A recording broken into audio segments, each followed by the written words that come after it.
రెగ్యులర్‌గా మా ఇంట్లో మార్నింగ్ అయినా బ్రేక్‌ఫాస్ట్‌లోకి, లంచ్‌లోకి, డిన్నర్‌లోకి కారం పొడితో ఎక్కువగా తినే అలవాటైతే ఉంది. సో, దానికోసం కరివేపాకు కారం అయితే చేస్తున్నాను. ఫస్ట్ అయితే నా కారానికి తగినంత ఎండుమిర్చి తీసుకున్నాను.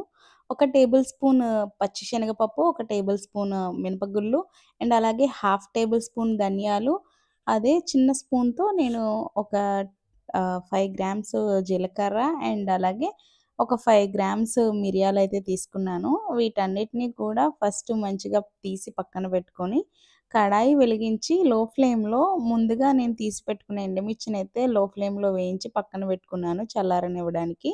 తర్వాత అదే కడాయిలో నేను ముందుగా వేయించుకోవడానికి పప్పులనైతే తీసుకున్నాను. ఎందుకంటే ఇవి కాస్త వేగడానికి టైం పడతాయి కాబట్టి లో ఫ్లేమ్‌లో ముందుగా నేను పచ్చిశనగపప్పు, మినపగుళ్ళను వేసుకొని లో ఫ్లేమ్‌లో వేయించుకున్నాను.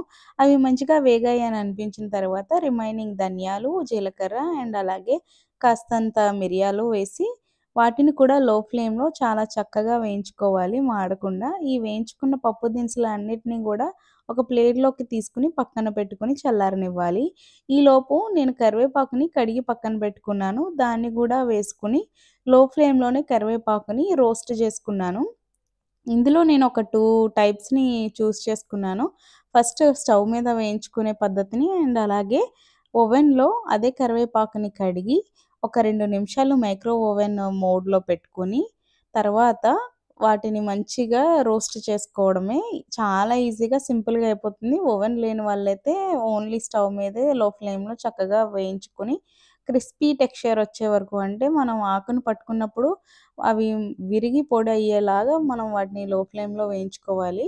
సో, ముందుగా మనం వేయించుకున్న ఏవైతే పప్పులున్నాయో వాటిని ఒక మిక్సీ జార్‌లోకి తీసుకొని, చక్కగా కోర్స్‌గా నెమ్మదిగా బ్లెండ్ చేస్తూ వాటిని పొడిలాగా చేసుకోవాలి.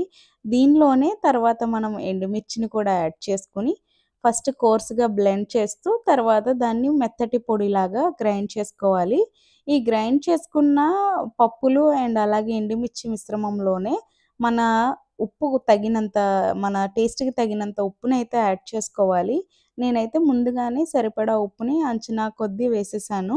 తర్వాత ఈ ఉప్పు వేసిన తర్వాత కూడా దీన్ని మంచిగా కోర్స్‌గా ఒక 2 సార్లు ఒక 2 పల్సెస్ ఇచ్చి, తర్వాత మనం వేయించిన ఏదైతే కరివేపాకు ఉందో, ఆ కరివేపాకును కూడా ఈ మిశ్రమంలో వేసి, నెమ్మదిగా దాన్ని ఫస్ట్ కోర్స్‌గా 2 సార్లు బ్లెండ్ చేసి, తర్వాత కంప్లీట్‌గా పొడిలాగా చేసుకోవాలి. చాలా ఈజీగా, సింపుల్‌గా కరివేపాకు కారం పొడైతే అయిపోతుంది.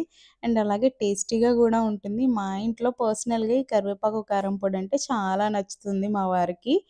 ఇంకా ఈ కరివేపాకు కారం చేస్తే బ్రేక్‌ఫాస్ట్‌లోకి, లంచ్‌లోకి, డిన్నర్‌లోకి 3 పూటలా తినమన్నా బోర్ కొట్టకుండా తింటూ ఉంటారు.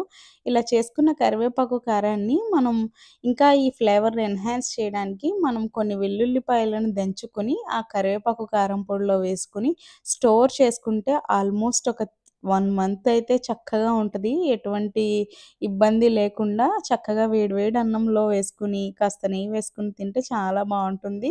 అండ్ అలాగే తర్వాత ఇదే కరివేపాకు కారం పొడితో కరివేపాకు రైస్ చేస్తే ఇంకా చాలా బావుంటుంది. డెఫినిట్‌గా ట్రై చేయండి.